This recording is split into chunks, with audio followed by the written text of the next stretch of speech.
Juliana falou que ficou mais que bonita, tem eu, gente? eu tô dourada. Você tá linda, aliás. Não, eu não tô de luto pelo Brasil, não. Eu tô de Quero que o luto. Brasil viva. Nossa, Ele que se... creme. Aqui Ele que se renove-se. Menino, essa Canetinha. esse Todo mundo de brilho na luto e minha eu- pele só com muito creme. Isso aqui foi Fortaleza em maio, que deu um negócio da... Fortaleza em maio, Salvador deu em um junho, brilho. que deu um...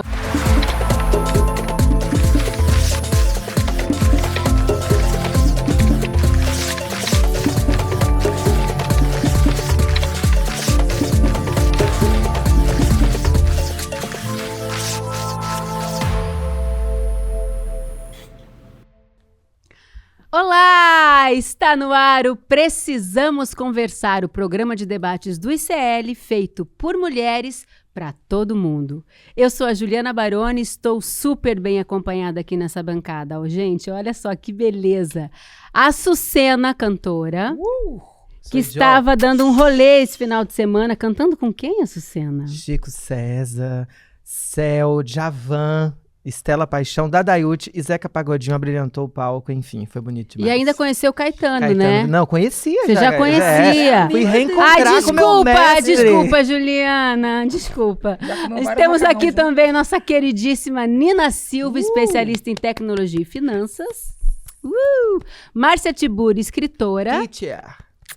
E Sarazara, filósofa das redes. Vincha linguiça. Ela é engraçada. Ela não gosta que fale que ela é engraçada, mas ela é fazer o quê? Vincha linguiça. Vamos lá. Entendeu? Eu também sou engraçadinha. Todo mundo fala assim, mas por que você não se apresenta? Eu já me apresentei, eu sou Juliana Baroni, sou atriz, roteirista, produtora e agora também diretora. Olha só, eu tô dirigindo inclusive nesse momento um outro filme que já eu vou contar pra vocês. Mas vamos lá. Você vai poder assistir também ao Precisamos Conversar no Spotify, que está disponível em vídeo. Bom, chegamos em julho. Já estamos na metade do ano e, no entanto, as últimas movimentações do Congresso Nacional acabaram por ferir fortemente os interesses da população brasileira. O pretexto? Enfraquecer o governo e manter os privilégios. Ah, que novidade! Estamos falando de medidas como a alteração do IOF, que tinha como objetivo corrigir a injustiça tributária. Estamos falando de uma articulação de uma maioria parlamentar contrária à medida e, pior, isso tudo aconteceu sem o debate público. Tem ganhado força na internet uma campanha para responsabilizar o Congresso, que é a hashtag Congresso Inimigo do Povo. É uma resposta do governo. Aliás, há uma convocação para um ato contra o Centrão no dia 10 de julho em todo o país. O que é que vocês acham? Finalmente o governo está enfrentando o Centrão? Quem quer começar? Jararaca. Vai.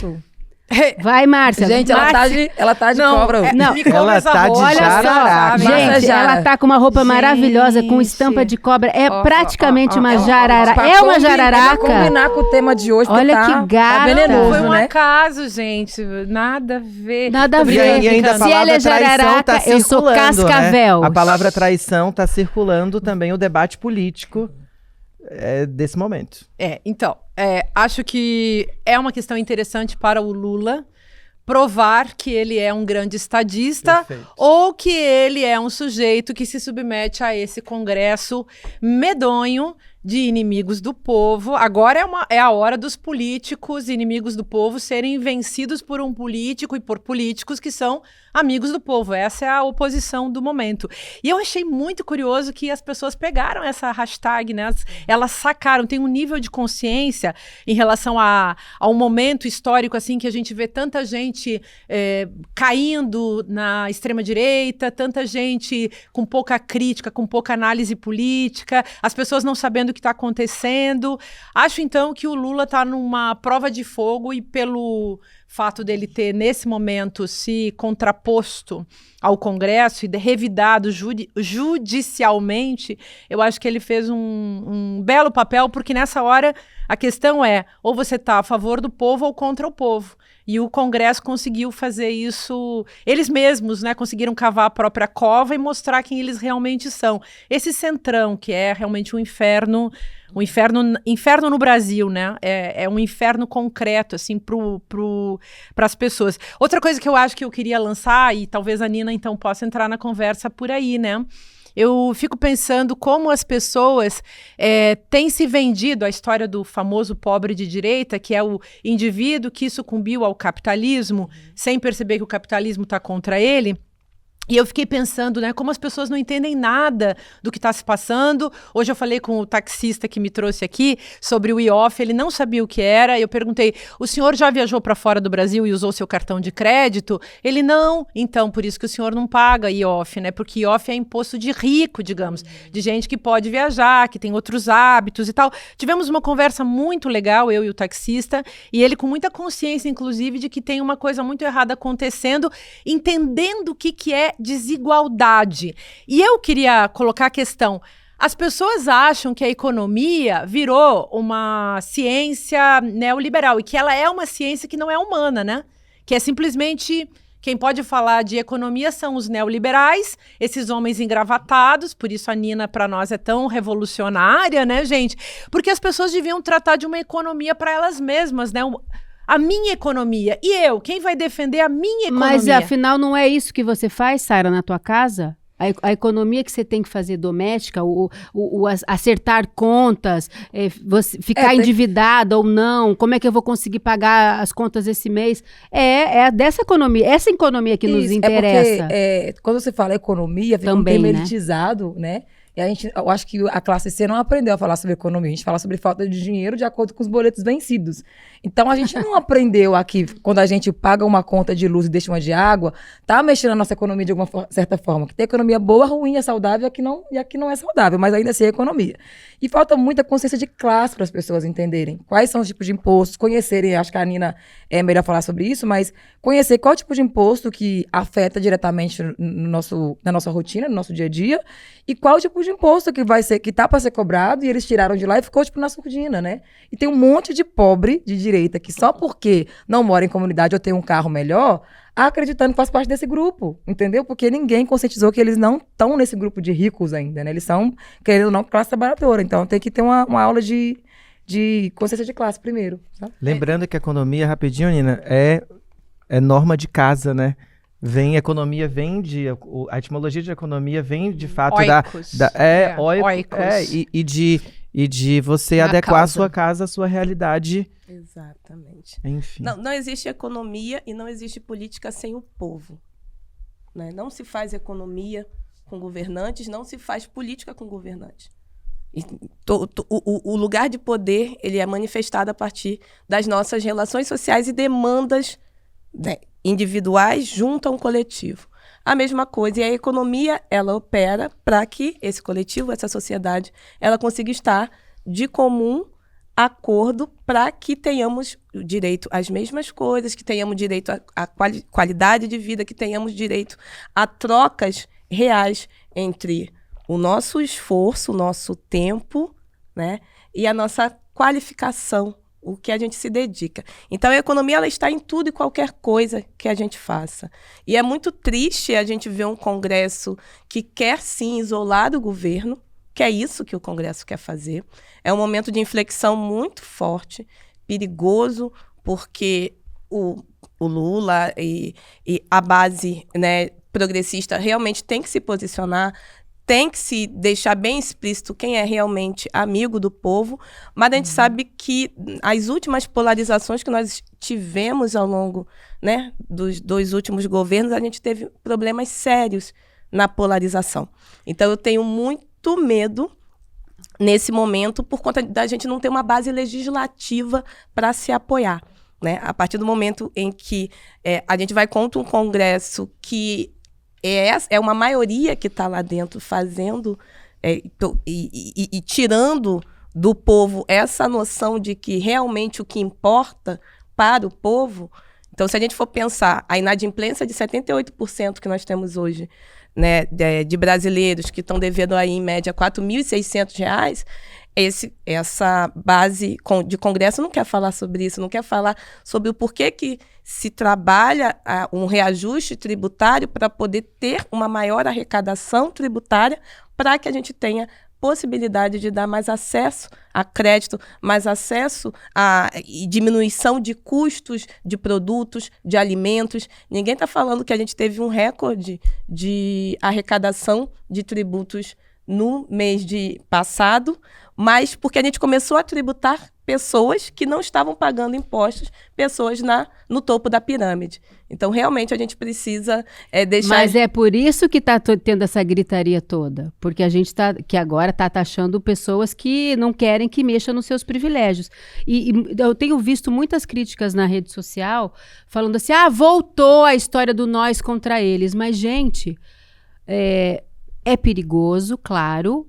A gente tem que tentar fugir da polarização, mas essa polarização só vai deixar de existir enquanto houver quando houver uma maior igualdade. A desigualdade faz esse abismo. Mas eu acho que há também uma falsa equivalência, uma falsa polarização instigada pelo Congresso. Na real, não há um respeito, a gente não está tendo um respeito aos poderes, a divisão dos 3 poderes. Existe hoje um Congresso e um Centrão extremamente poderoso. De fato, o que a gente vê na última década é um fortalecimento desse Centrão. E essa é uma questão. O que é o Centrão? O que é o Congresso? A gente está falando de pequenos partidos, de pequenas siglas que não existe uma ideologia em comum. Claro, ele também não deixa de ser ideológico, porque é uma ideologia... A ideologia é o próprio bolso. E a elite também. E é uma sustentação do estado de coisas. Então, eu acho que esse é um assunto, até pra gente trazer aqui, o conceito, como se baseia o sistema político brasileiro. Porque o Centrão, ele sempre se safou. Esses partidos, e até o PMDB, entre outros, são os partidos mais corruptos da história democrática do Brasil. E eles sempre se safam. E por quê? Por que o PT levou o nome da corrupção e o PMDB não? Porque eles são bons de narrativa, né? E a Sucena. E eu queria até comentar um detalhe. Mas eles são os mais privilegiados, os que mais se privilegiam. São os donos dos meios de produção, os donos do poder. Aliás, hegemônica. Eduardo Moreira, meu marido, tem um livro que chama O que os donos do poder não querem que você saiba. E vale muito a pena. Eu queria ir nessa linha mesmo, porque a Sara falou uma coisa importante. O povo não usa a palavra economia. Aí a gente fala falta de dinheiro, aí a gente chega na economia, aí a gente chega no oikos, né, para dizer de níveis discursivos que transitam entre classes. Mas por que o povo não sabe e não usa a palavra economia? Porque é ocultado do povo esse tipo de palavra, esse tipo de epistemologia, para que o povo não construa uma outra mentalidade. Então, quando você fala de consciência é o agente mais poderoso. Sim, mas quando você fala de consciência de classe também é um termo que não é comum no contexto discursivo das pessoas. E é muito importante trazer isso para as pessoas, para o povo, para que essas pessoas possam fazer parte da democracia. E aí, quando Nina fala não tem economia sem povo, isso significa não existe democracia, não existe economia democrática sem o povo, ou seja, sem a participação das pessoas que precisam saber o que é essa coisa chamada de economia. E aí o Eduardo realmente tem ajudado muito, a Nina tem ajudado muito. E é por isso que a comunicação, exatamente, Nina é um papel importantíssimo nessa história toda, e por isso que a comunicação tem que ser bem feita, né? Porque o fato é que o eleitor, gente, está insatisfeito. A classe média e a classe baixa estão endividadas. Será que finalmente o governo voltou a falar com a massa? Porque a gente viu que essa frente ampla custou caro, né? E essa última declaração do Haddad eu achei maravilhosa, ele num tom mais aguerrido, menos conciliatório, e eu achei interessante que ele falou assim, mas o slogan tem que mostrar poder também. Tem que mostrar poder, ele é o ministro, entendeu? Da Fazenda. O executivo tem que mostrar poder. E querem minar o poder do Lula também nesse sentido, né? Claro, mas porque o slogan da campanha do Lula, né, o próprio Haddad lembrou isso, era o seguinte, rico no imposto de renda e pobre no orçamento. O Lula foi eleito justamente porque ele tem essa característica de olhar para o povo. Ele é um homem que vem de uma classe... o Lula passou fome, o Lula... Você falou a palavra mágica. A palavra mágica é orçamento. Será que a população sabe o que é um orçamento? Será que entende como é que funciona um Estado, os poderes, como é que se administra, como é que funciona a democracia? As economistas pretas, tipo a Nina, vivem falando dessa palavra mágica, porque é disso que se trata. Quando é que as mulheres pretas, quando é que as mulheres, quando é que a população que tem urgências na sua vida cotidiana em relação à creche, em relação ao saneamento básico, educação, escola, quando é que essa gente vai entrar no orçamento? E aí, o orçamento secreto, que é a maneira do Congresso Nacional, aquele bando de homem vestido de gravata, fazendo sua broderagem entre eles, fazendo seus conchavos entre eles, quando é que esses caras vão abrir o jogo e mostrar como é que eles roubam o povo? Então, essa questão de as palavras economia e orçamento, pra gente que é mais povão, só cabe quando o assunto é miserê. Eu vou economizar, porque senão eu não consigo pagar tal coisa. Economia como conceito de economizar, isso, né? pra, tipo assim, acabar. E o tal do orçamento é sempre, tipo assim, eu tenho que cotar pra ver se eu consigo. Nunca é sobre o significado geral da palavra, o que é você organizar, né? Não é nesse sentido de prosperidade, não. É sempre no sentido de eu já não tenho. Então, ficou muito limitado, né? Naturalizou-se eu já não tenho. Isso. A população que é explorada, porque eu também acho o conceito de pobre muito triste para nós. A gente tem que falar os explorados e os exploradores. Quem tem os meios de produção, ou seja, quem é dono da bagunça toda, da maneira de fazer, e o povo que fica submetido. E aí, as pessoas têm que ter mais orgulho, sabe? Orgulho da sua condição de trabalhador e de trabalhadora. Mas essa é a grande questão. Quando aí você conectou a classe, a consciência de classe com o orgulho da classe em que se está. A partir do momento em que nós estamos numa sociedade que fala assim que você é pobre porque você não se esforçou, né?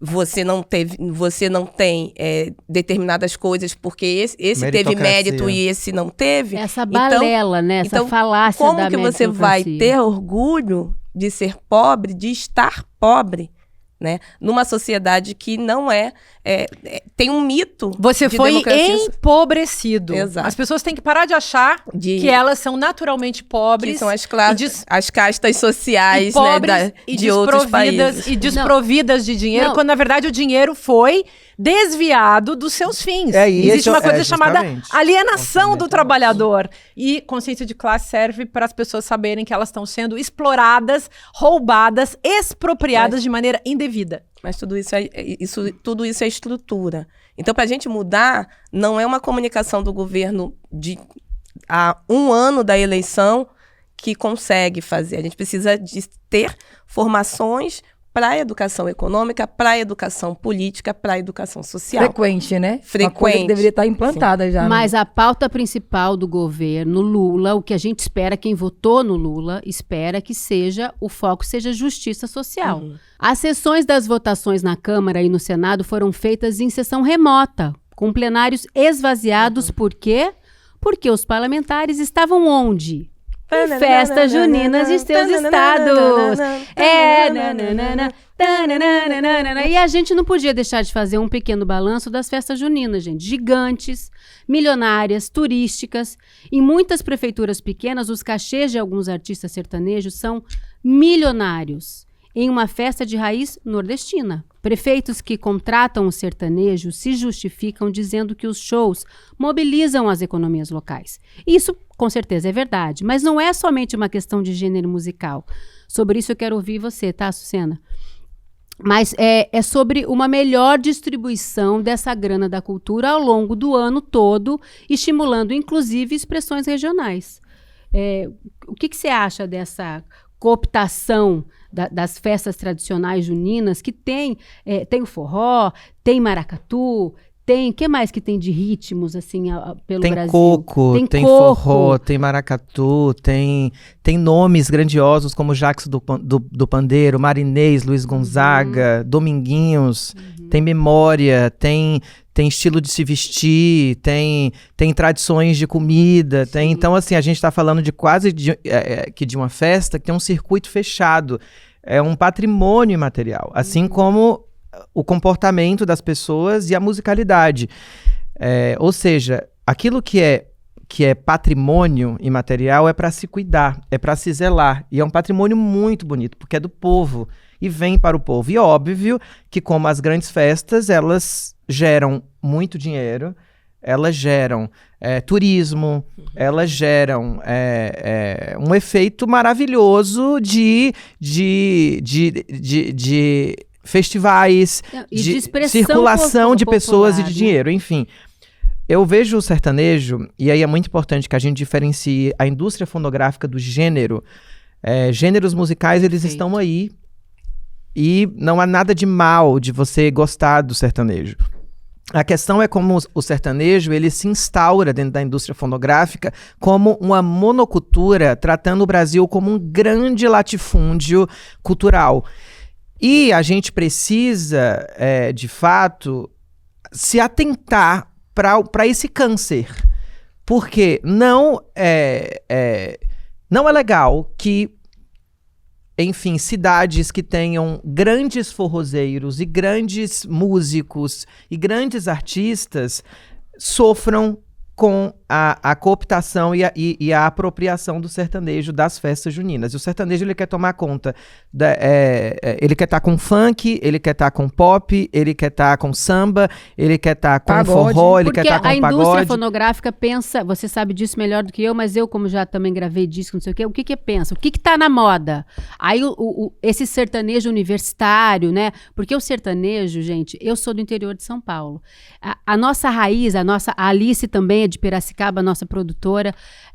A gente cresceu ouvindo o sertanejo de Tunico Tinoco, Milionário José Rico. Depois, um pouco depois, Chitãozinho Chororó. É uma expressão riquíssima. Que é uma expressão riquíssima, Sim. essa moda de viola. Mas eram o quê? Pessoas que compunham essas músicas. Eram as pessoas que trabalhavam na lavoura. Guaranias, que vinham também do Paraguai, que vinham dos nossos vizinhos latino-americanos e vinham através do sertanejo. Isso, ou seja, a gente vê muito em Mato Grosso isso. Muito não bonito. é sobre o gênero, por isso que eu tô frisando. mas eu queria falar sobre o gênero. Então, mas não, Posso? pode, mas tem uma coisa. Pode, mas cuidado, senão começa a cantar aqui. Fizemos a última Mas viagem. essa é legal, essa Mas é legal. tem uma coisa Essa é legal. que o sertanejo tem, além de tudo, que é um espelhamento com a sua base, que é o agronegócio. Exato. Então, isso é muito perigoso. Era aí que eu queria chegar. Justamente. Por isso que a questão da monocultura e do latifúndio... Da monocultura auditiva. Justamente. E da monocultura da mente. Justamente. E da monocultura... Temática. Dessa, exatamente. Temática. E de uma música que é alienadora. Não, e temática porque assim, pegar a mulher, beber cerveja, jogar em Justamente. bet, né? Porque tem um lá que também. fala, que fala E- jogar. E entendeu? empobrecer a mentalidade e empobrecer a inteligência das pessoas e oferecer a elas uma espécie de combo que é composto desses elementos que a Juliana acabou de trazer para o espírito. Então a sua cabeça fica totalmente tomada por aquele tipo de música. Eu ando muito de táxi, de Uber e tal, eu tô sempre... Quando chega aquela música, eu digo, moço, eu escuto qualquer negócio, menos esse sertanejo universitário. Muitas vezes, a pessoa que está dirigindo nem viu o que está tocando. Porque essa música é feita justamente para preencher todos os vazios e, assim, impedir aquele saudável vazio que faz você começar a pensar na vida. O objetivo da indústria cultural é simplesmente aniquilar esse espaço de...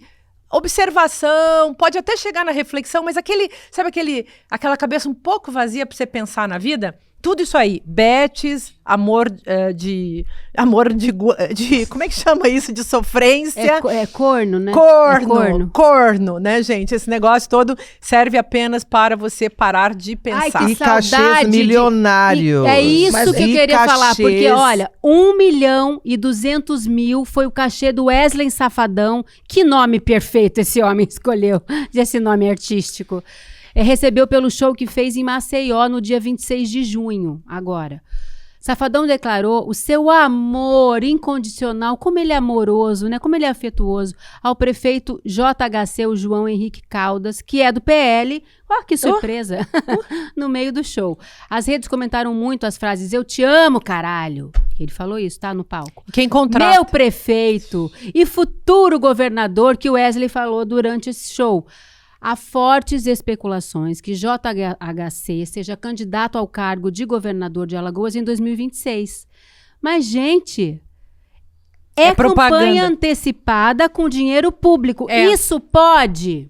Isso não pode. Arnaldo, mas a regra é clara. A regra é clara, não pode. Mas eles estão fazendo, porque esses caras, esses políticos, coronelistas, oligarcas, homens engravatados, acreditam que o Brasil é deles, que eles podem fazer o que quiserem e que não tem lei. E outra, como bons fascistas que são de uma maneira geral, acham que nunca ninguém vai descobrir, que nunca ninguém vai adquirir a famosa consciência de classe. Porque não tem transparência nesse. Da onde vem esse recurso, né? Vai lá, Fala. Não, eu já falei muito. O que eu penso assim, o forró, não, misericórdia, o sertanejo universitário, ele surgiu mais ou menos nos anos 2000. Que foi a época que o pessoal da galera, né, mais pobre estava conseguindo fazer outras coisas, estava tendo lazer, que a gente não tinha lazer. Aí começaram a ter um pouquinho mais de autonomia em poder sair, divertir, comprar ingresso de show. E aí, todo ritmo, ele precisa de alguém, de um cantor que sai de um ritmo, ele precisa de alguém para poder colocar dinheiro, para poder investir e alcançar a grande massa. Então já tinha o pagode, já tinha o funk e tal, mas eles viram que dentro do forró, do sertanejo universitário, ele entrou na casa das pessoas de classe C e ficou. Então, quem veio investir muito dinheiro nesses cantores foram o pessoal da agro. Pode ver que quase todos eles, praticamente. Então, o empresário da agro colocou muito dinheiro porque sabia que eles iam conseguir alienar o povo. Olha as letras. São músicas que levam as pessoas a colocar no almoço de domingo, que traz só felicidade. Vamos embora pro bar, beber, cair e levantar. A música é só beber, isso. Cair e levantar. E aí, fica fácil colocar uma música dessa no almoço de domingo, porque o funk, o rap era criminalizado, porque tinham letras que não combinavam com o almoço de domingo. Quem quer ouvir Maria Bethânia depois do almoço ou na hora do almoço cozinhando feijão? Mas isso é muito importante você estar falando, sabe por quê?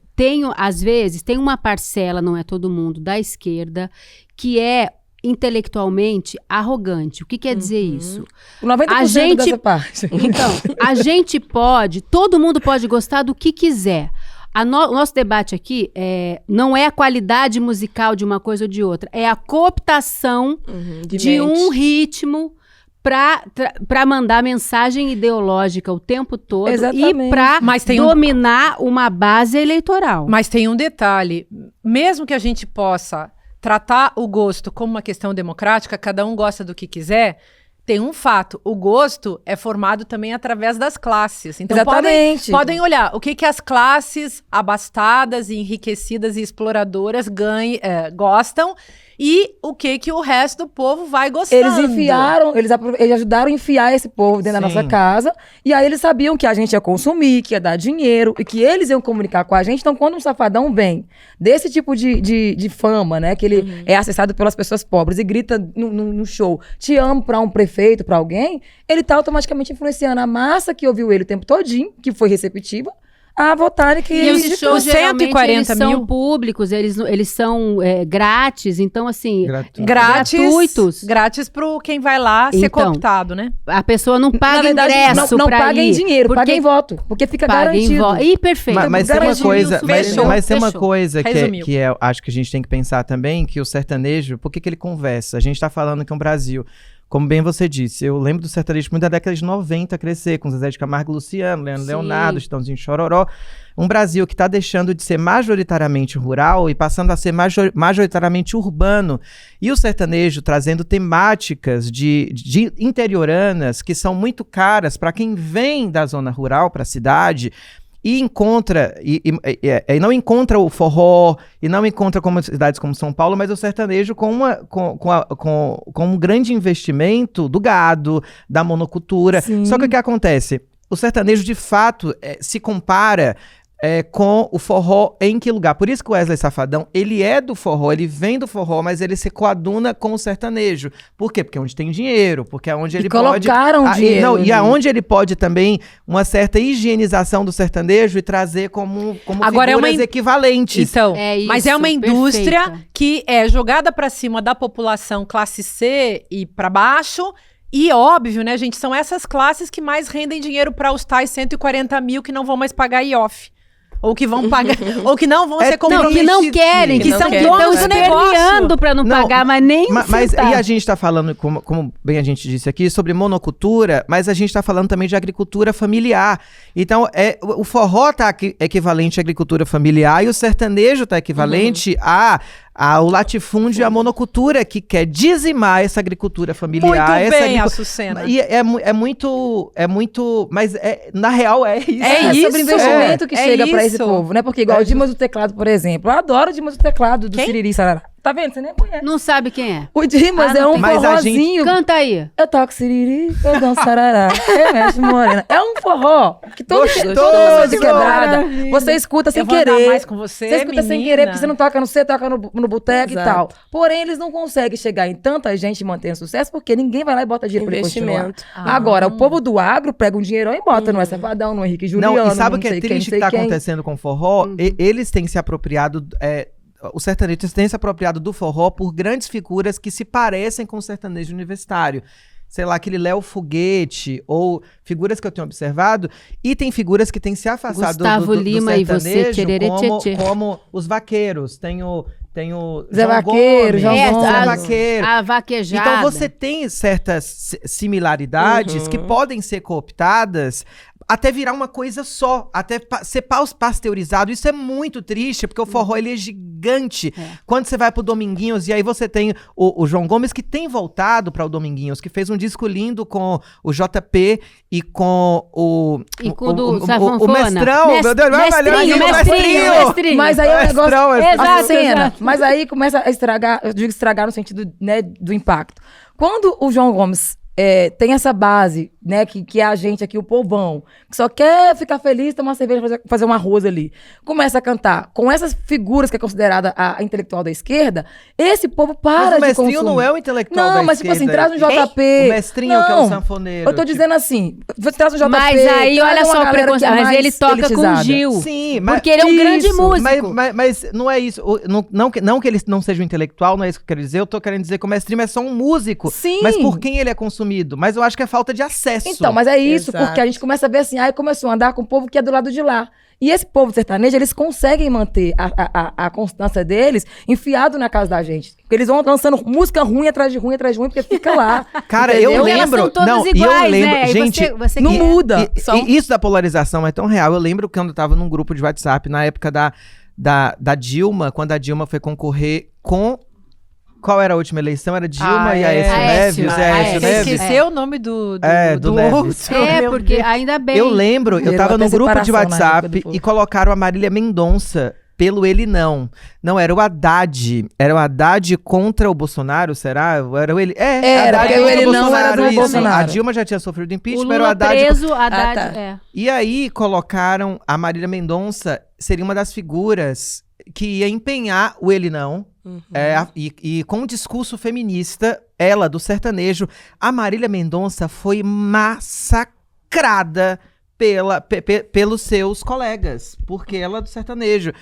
E assim, risadinhas, diminuindo a figura dela enquanto uma compositora, enquanto uma mulher, principalmente enquanto uma mulher. E as letras da Marília Mendonça tiram o lugar da música pegaram a narrativa do ponto de vista feminino, ela teve uma importância. A última grande canção da Marília Mendonça foi feita para uma prostituta. Olha, só a Marília Mendonça me mostra que o sertanejo tem uma exceção. Mas tem exceção. Existe exceção. Que confirma a regra, que confirma a regra. E é importante colocar... Amante tem lá, sim. Eu que não tenho. É importante colocar que a gente tem ali alguém capitaneando, né? Então, é esse agro que precisa manter essa base alienada, sem determinadas discussões e também viciada em coisas que distancia da dor da realidade, certo? Então, tô no Tigrinho, né? Agora, isso não é criminalizado dentro dos tribunais, só que o funk é criminalizado, né? A gente não tem figuras que estão lá recebendo 1,2 milhão de cachê para um show e não diminuindo a qualidade de um artista. Eu pagaria 1,2 milhão e muito mais para a Açucena cantar, mas a partir do momento em que a gente está vendo MCs que são criminalizados simplesmente por determinadas letras que cantam a sua própria realidade. Então a realidade do povo não pode ser cantada e esse povo tem que cantar a realidade de uma ostentação de uma elite que quer manter esse povo quieto, adormecido. E aí são 4 bilhões que eles movimentam em shows. E é engraçado que o sertanejo, e aí eu queria mandar um beijo pro meu amigo Conrad, nosso Condizila, que me trouxe essa informação, Nina.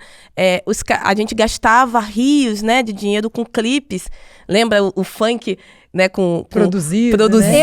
Eu fiz um clipe, sabia, do Claudinho Bochecha? Os clipes maravilhosos. Altíssima aquele Salave. Eu fiz esse, eu tenho orgulho. Como que o sertanejo vem? Vai aparecer. O que o sertanejo faz? Ele chega e fala, coloca o dinheiro todo em shows, com a mensagem para uma massa ali já de milhões de pessoas, e grava esses shows viram os clipes. Vocês podem observar que a maioria não precisa gastar, que é horrores que se gastam em clipes, não precisa gastar com aquilo, gasta-se nos shows, cooptam as pessoas no show. Mostra o movimento popular, e ainda, né, distribui isso a partir... E rádio, e muita rádio, muita rádio. E rádio também tem jabá. Bom, eu quero voltar nesse assunto num outro programa, porque ele é riquíssimo, principalmente essa história do funk, a gente volta num outro programa. Falar sobre indústria, né? Falar sobre indústria fonográfica. Isso, e cultural também, né? De um modo geral. Bom, gente, vamos mudar de assunto agora para um assunto muito difícil, mas a gente precisa conversar sobre um novo livro que acabou de sair do forno. Esse aqui, Nunca Mais Vou Te Chamar de Pai. Transformando o trauma familiar em uma luta coletiva, que está saindo agora pela editora Planeta, da Caroline Darian, que é filha da Gisele Pelicot. Para quem não lembra dessa história, foi o seguinte: Gisele é aquela senhora francesa que foi surpreendida ao descobrir que o marido a drogava, chamava desconhecidos para estuprá-la e filmava tudo. Foram mais de 50 homens ao longo de 10 anos. Mais de 20 mil vídeos e fotos da Gisele Pelicot sendo violentada foram encontradas no computador do marido dela. Gisele participou do julgamento do marido sem esconder o rosto. Renunciou ao seu direito de anonimato porque, segundo ela, um julgamento a portas fechadas era o que os seus agressores queriam e também porque a vergonha precisa mudar de lado. A Caroline, a filha, né, da Gisele Pelicot, assim como a mãe, resolveu recomeçar a vida e escrever esse livro, cujo título já é autoexplicativo. Gente, imaginem a revolta para essas mulheres, para a família inteira, porque todas as mulheres da família foram envolvidas nesse horror. Elas arrumaram forças para lutar e recomeçar a sua vida, apesar de tudo. Márcia, eu queria que você comentasse essa história, porque é de uma... Ela não fazia ideia, Gisele Pelicot, do que estava acontecendo. Eram casados há mais de 50 anos. E ela descobriu de uma maneira horrorosa, da pior maneira possível. Ela não se deu conta antes. Um dia ligaram da polícia que o marido dela estava preso porque ele estava, em 2020, sei lá, num supermercado e que ele foi pego filmando por baixo da saia 3 mulheres. E ele foi preso. A polícia pegou o computador dele e no computador é que vieram essas imagens que descobriram, fizeram uma investigação e apareceram essas imagens horríveis. E com essa prova material, como diria nosso amigo Calejon, tendo materialidade, ficava difícil, porque a gente tende a não acreditar num horror desse, né? A Gisele Pelicot não fazia a menor ideia e foi surpreendida, como você muito bem colocou. E dizem 10 anos, porque a idade também do computador, provavelmente ela passou por situações que ela não faz ideia ao longo da vida e do casamento com esse sujeito. E é muito... Esse sujeito que tem um nome, né? Dominique Pelicot. Quando essa história aconteceu, quando o julgamento aconteceu, eu fiquei sempre muito perplexa sobre a falta de imagem desse homem, desse Dominique Pelicot. Tinha poucas fotos dele e é uma questão que hoje em dia também está em discussão no Brasil. Quando uma vítima aparece, ela aparece muito. a gente que acompanha as estatísticas de violência doméstica e feminicídio, o rosto das mulheres assassinadas por feminicídio, esses rostos estão sempre expostos e o rosto dos homens está sempre protegido. E essa é uma questão, nós precisamos expor os criminosos e precisamos começar a proteger as vítimas. Esse é um assunto. Mas o outro assunto é o que a filha do Dominique Pelicot, filha da Gisele Pelicot, Caroline Darrian, traz para a cena, que é esse livro, o choque dela ao saber que o pai fez tudo isso, sendo que ela também pode ser uma vítima desse pai. E um detalhe que ela falou no livro que me chamou muito a atenção é que ela ficou preocupada com os outros 50 homens, sendo que tem 20 que não foram detectados, né? Quem são exatamente esses outros 20 homens. Um homem que era ali um trabalhador, eles eram pessoas simples ali da França, classe média normal, assim, gente muito comum, né? E ela fala que esses homens, esses pais de família que têm filhas, crianças, né? Que esses homens são coveiros de famílias e assassinos de memórias. Porque esses homens trazem para a família deles, como trouxeram para dela, uma dor profunda em relação a uma imagem da família margarina, né?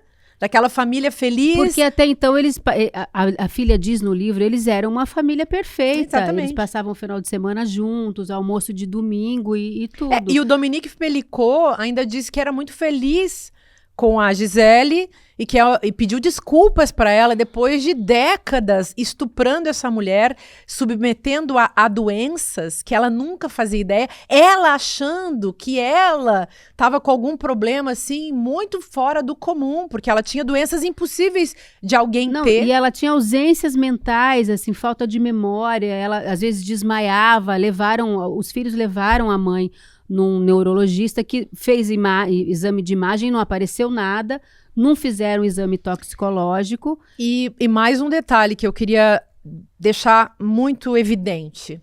Vocês percebem que é mais um caso de acordo, de conluio, de conchavo, de broderagem entre os homens. É o que mais assusta. Aquilo que a gente vê lá no Congresso Nacional, aquela macharada fazendo o seu acordo entre si para explorar o povo é a mulher. Esses caras são os estupradores.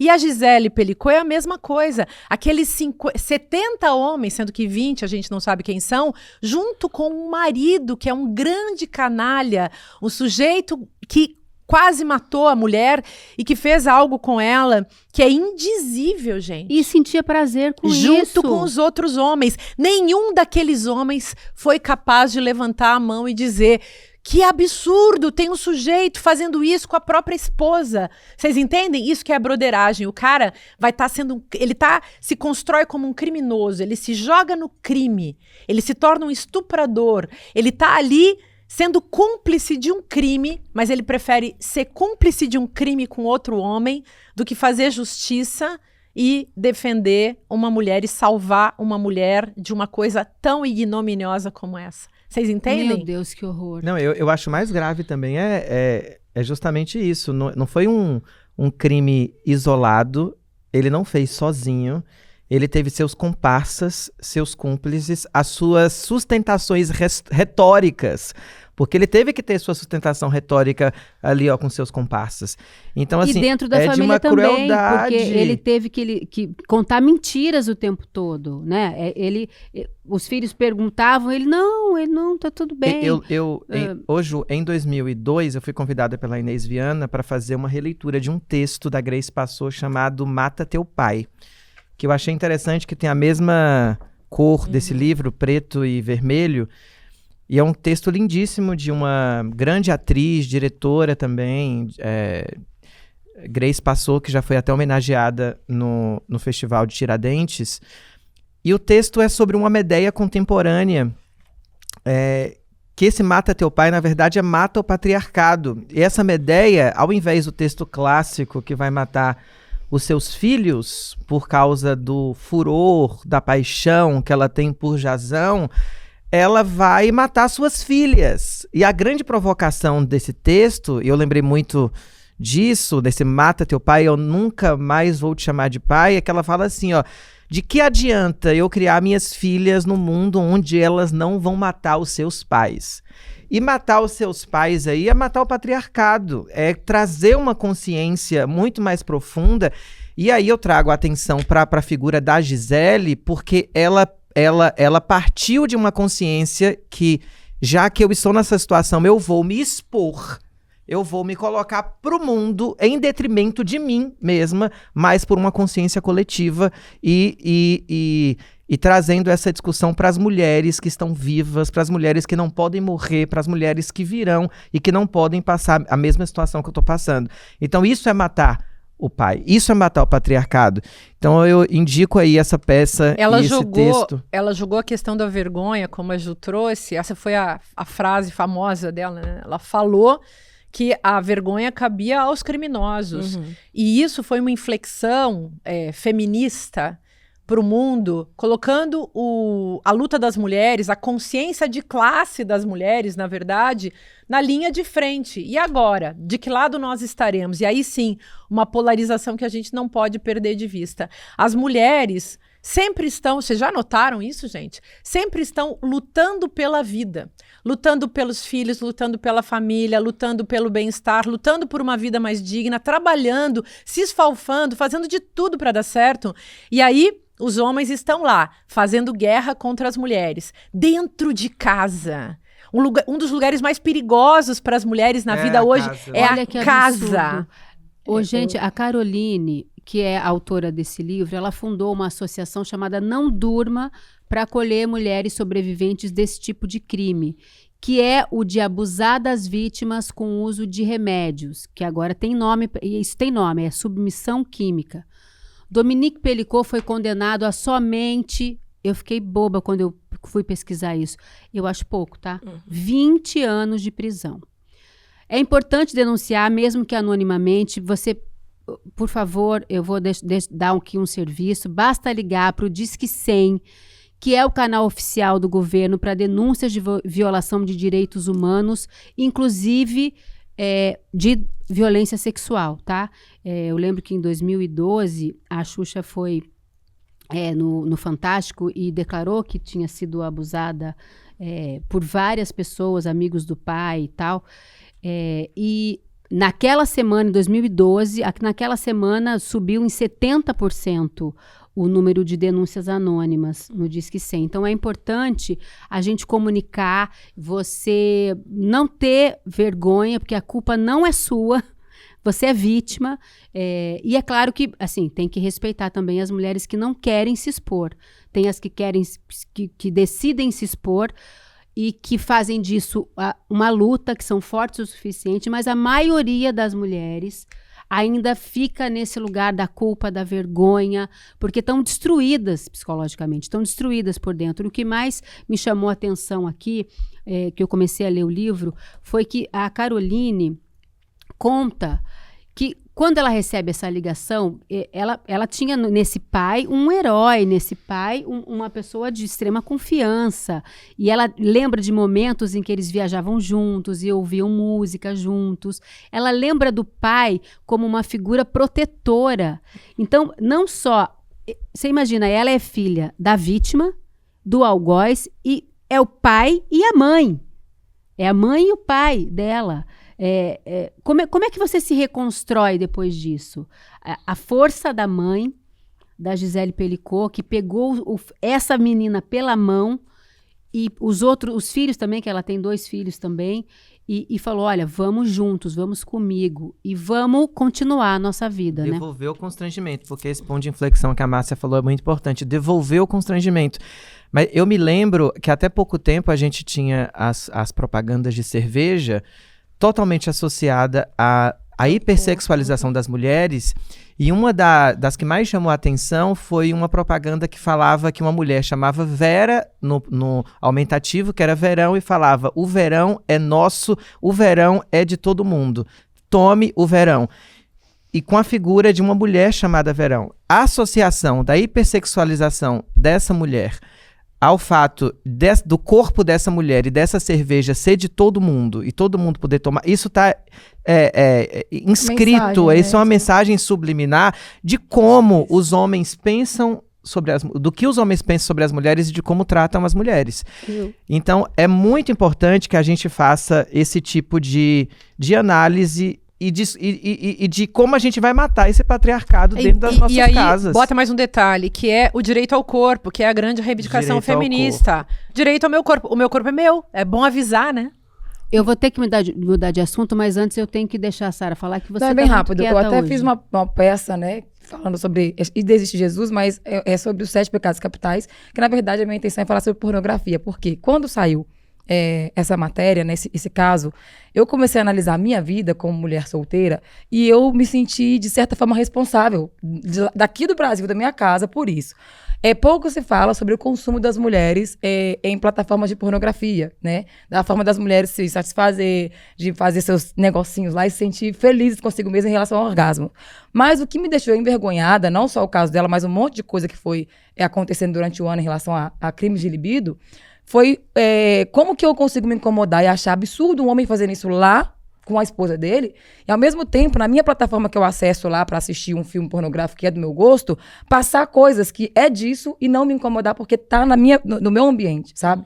Eu fiquei envergonhada porque uma coisa que a pornografia faz, inclusive a minha peça é justamente por isso, é que ela vai abrindo a sua conduta, ela vai te arreganhando a conduta sexual. Então, de repente, eu gosto só de uma coisa. Quando eu começo a viciar naquilo ali, não é mais aquela coisa. Aquilo ali torna normal e eu começo a querer consumir outro tipo de coisas que vai trazendo aos pouquinhos, sorrateiramente. Eu tô falando abertamente mesmo. A gravidade que é a gente não ter consciência do espaço que a gente ocupa. Tem temas assim, arregacei minha enteada, arregacei minha filha. Aí você vai... Aí você vai... Tem, eu tô falando isso porque era uma coisa que tava no meu feed que eu consumia procurando o que eu queria. Só que assim, como que aqui isso não me incomoda? E aí eu vou achar absurdo quando você relatar que fizeram alguma coisa com a sua filha que eu não gostaria que fizesse com a minha, que eu também tenho, mas aqui no feed ser liberado. E aí eu fui reparando que não existe regulamentação na plataforma sobre conteúdo. E lá tem de tudo, desde do que eu gosto, do que eu abomino, mas lá fica tudo muito natural. E uma das coisas que mais tem simulação lá de pedofilia, né? É isso aqui, sobre os homens que dopam as mulheres. Tem um casal que simula que a mulher tá adormecida para ter esse tipo de filme. Então, quando eu comecei a enxergar, né, que, na verdade, às vezes o filme que tá lá não é um filme que alguém produziu. É uma situação dessa aqui. A minha cara queimou de vergonha num tanto que eu fui obrigada a recolocar, né, o que servia para mim ou não. E aí eu perdi o gosto de estar na plataforma. Desde janeiro, eu parei total, assim, de consumir qualquer coisa que precisasse ativar minha libido a ponto de ter que assistir. Mas é necessário muito falar sobre o que as mulheres estão consumindo. Sarah. Muito. É um assunto importantíssimo. A gente tem que voltar a esse assunto também.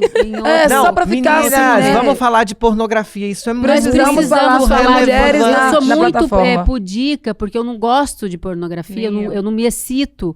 Mas é um universo que a gente tem que ficar muito de olho, porque esses abusos todos são normalizados ali. Não tem nada de errado você... A pornografia é misógina. Exatamente. Mas vamos lá. E nós, mulheres, continuamos a nossa luta dentro e fora de casa. Luta pelo quê? Pela nossa liberdade, pelo nosso direito de ir e vir. Eu estou falando agora sobre o caso da Juliana Marins, que faleceu na Indonésia no último dia 24 de junho. O que nos chamou a atenção muito aqui foi que, além da negligência dos guias, da agência, do governo da Indonésia, foram as enxurradas de comentários nas redes que envolviam o tema viajar sozinha. Culparam Juliana por estar sozinha. Mas também se arriscou. Mas também foi onde não devia ir. Mas aquilo é muito perigoso. O que ela foi fazer lá? Gente, a culpa agora foi dela, Nina. Bom, e queria puxar antes das pessoas falarem, nossa, mas vocês vão continuar falando do caso da Juliana? Sim, vamos continuar falando, principalmente o corpo ainda não está, não sei até o horário do programa, né, porque esse programa é gravado, mas o corpo ainda não está no Brasil, os pais ainda não tiveram direito de viver esse luto, e enquanto ela estava desaparecida, que estava gerando engajamento e like, as pessoas estavam falando, e agora que há uma dor ainda maior familiar, que precisa-se também olhar, né, toda a negligência que houve em relação a ela ter sido deixada para trás, a gente não pode esquecer, não pode virar um assunto de rolar o feed só porque, morreu, então passa para a próxima trend, né? E aí, dito isso, Não, a culpa não é da pessoa que viaja sozinha, a culpa não é das nossas escolhas sobre aquilo que nos dita liberdade, nos dita gozo, nos dita felicidade. Eu sou uma pessoa que eu viajo sozinha muito, muito mesmo, tanto a trabalho e por conta do trabalho eu tento também trazer o lazer junto a essas viagens. Acaba que... E vejo muitas mulheres viajantes solo no mundo inteiro. Hoje a gente tem um mercado de 260 bilhões de dólares de o quanto que as mulheres movimentam no mundo viajando sozinhas. São as que mais viajam sozinhas, né? Elas têm... quando a gente fala de turismo, então a gente tem uma maioria, e isso dita muito também sobre um lugar de solidão, mas aí também é uma outra pauta, né? E eu gosto, é muito bom, e eu vou viajar sozinha para onde eu quiser, vou sentar sozinha num restaurante quantas vezes eu quiser, vou a um samba sozinha, como as pessoas me encontram, né, Sara Zara? Me encontram sozinha no samba, batendo a minha bunda. Lá sozinho, no meio do bar. No meio... Eu tenho um pavor de viajar sozinha. É isso que eu ia perguntar. De viajar sozinha. Você tem pavor? Me conta por quê. Eu tenho pavor, eu tenho medo. Eu também tenho. Tenho medo de viajar sozinha. Mas eu viajo Eu tenho sozinha. medo de ir ao banheiro sozinha, eu tenho medo de... São vários gatilhos, assim. Uma vez eu vi uma reportagem no SPTV que falava que as pessoas trans são as pessoas que menos circulam na cidade e as que menos viajam. É um perigo, porque é perigoso. Porque é muito perigoso. Imagina, um banheiro na sua cidade, na sua língua, você já pode ser espancada, colocada pra fora. Imagina num outro lugar que você não conhece ninguém. Mas acho que essas cenas que a Susana falou sobre ter medo é que dependendo do grupo que a gente pertence, a gente cresce naquela posição de defensiva e de proteção. Você tem que já se antecipar ao perigo. Eu, até antes de ter filho, viajava tranquila. Eu lembro que fui para Belo Horizonte uma vez, um homem foi batendo punheta daqui até lá em Belo Horizonte. E eu dormi tranquilo do lado. Falei, se ele pôr amor em mim, eu dou na cara dele. Mas pra mim, eu não tinha noção de perigo. Depois que a Brisa nasceu, eu comecei a pensar tanta coisa que eu não durmo. Eu comecei a não dormir, que eu ficava pensando, vai que alguém coloca o cloroformo no pano e eu desmaio, pega a Brisa, leva embora, fazer alguma coisa. Porque a gente começa a ter noção de perigo dependendo do grupo, né? Então... essa questão de ser mãe, né, de ser mulher trans, de estar num grupo que a gente sempre tem que ficar em alerta, eu acho que exige um pouquinho mais da gente, Eu né? também nunca viajei sozinha, porque eu fico pensando, eu tenho medo também. Eu comecei a trabalhar muito cedo, com 11 anos de idade, eu sempre viajei muito a trabalho, onde eu me sinto confortável viajando a trabalho. Também só viajo a trabalho. Viajo a trabalho, em grupo ou sozinho, eu viajo a trabalho para fazer teatro, não sei o quê. Eu me sinto segura. Agora, eu nunca tive a vontade de planejar uma viagem sozinha, Também. por mais que isso possa ser libertador, e deve ser. Por quê? Eu desde muito cedo, fiquei exposta publicamente, então era um pouco mais... Era perigoso a gente circular sozinha, porque era muita fama na época e tal. E eu sou uma pessoa de personalidade medrosa, eu sou perdida, não consigo me localizar, eu fico meio angustiada e tal. Gosto muito de viajar em família, porque, enfim, agora eu casei, eu gosto de viajar com meu marido, gosto de viajar com a minha filha, com os meus enteados, me sinto segura, me divirto, assim. E aí eu tava pensando, assim, que... Mas eu morei 10 anos sozinha, por exemplo, e eu saía muito sozinha para jantar. Eu adoro fazer o programa, eu vou ao cinema no sábado à noite e depois eu vou jantar. As pessoas me olhavam com uma pena, como se eu fosse... Ai, coitada, ela é famosa, faz novela, mas é tão solitária. Mas olha, Se você tá segura, procurava... se você tá segura, você é julgada. Se Isso. você, eu lembro, e fazendo uma memória também, trazendo o caso da Juliana Marins, mas também de uma outra de um artista que foi a palhaça Jujuba, Sim. que foi assassinada por se movimentar no mundo sozinha e por estar numa cidade onde ela trabalharia no Amazonas em 2023. Isso me tocou muito. Além dela, como mulher, como uma trabalhadora da arte, como levando o seu trabalho o abandono em muitas questões. Imagina você estar num lugar só por viajar e por levar a sua arte, você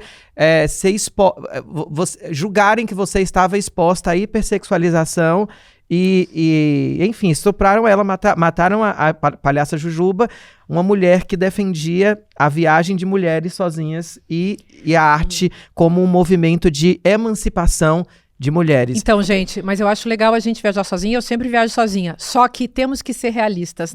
No atual estágio do mundo, é melhor a gente andar acompanhada umas com as outras. Ou então, se eu viajo sozinha, vou dando notícias de onde que eu tô, deixo lá métodos.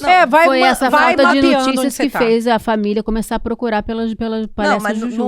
no atual estado do mundo é melhor não sair de casa, né? Mas, se a gente for pensar. Mas não sei se eu sempre tive isso do meu corpo ser um corpo político, né? Eu sou uma pessoa retinta, eu sou uma pessoa que sempre tive cabelo natural. Eu sempre tive que estar em política e embate aguerrida em todos os lugares. Principalmente viajando a trabalho. Eu sempre estou num lugar também muito de defesa. Então, quando eu vou viajar e planejar, eu quero também ter esse conforto da minha companhia, de poder explorar e poder entender que o mundo ele vai estar sempre perigoso para mim. Eu já sei disso. O mundo é hostil, o patriarcado é hostil para as mulheres. Ai, isso é muito bom, cruel, gente, eu tô no programa de proteção a defensores de direitos humanos, né? Tem mais isso. Então, vocês imaginem o que é. Eu não vou andar com a Márcia, não, que eu tenho... Gente do céu.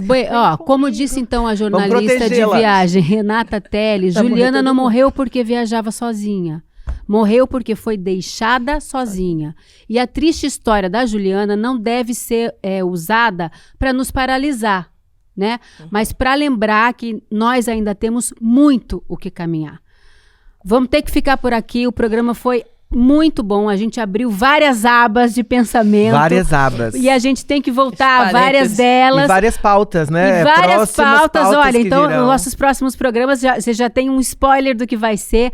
Então, se você quer continuar essa conversa e ficar por dentro de tudo que vai rolar por aqui, aponte seu celular para o QR Code que está aparecendo aqui na tela ou acesse icl.com.br/precisamos conversar e entre no nosso grupo exclusivo de WhatsApp.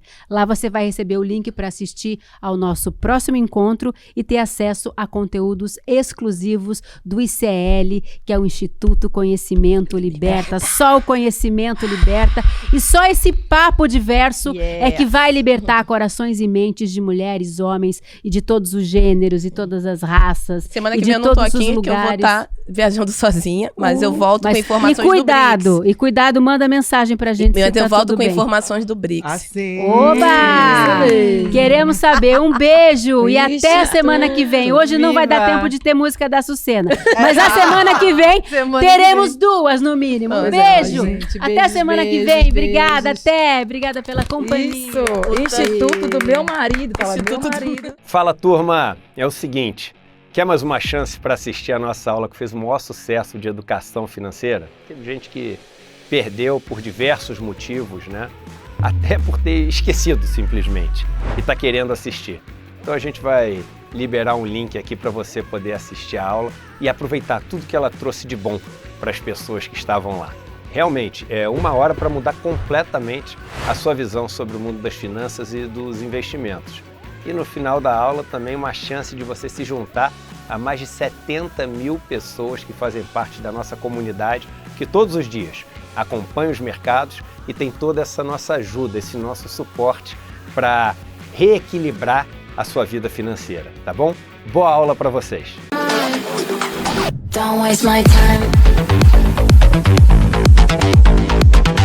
Na loja Sou ICL você encontra camisetas, canecas, mochilas e bonés que carregam ideias.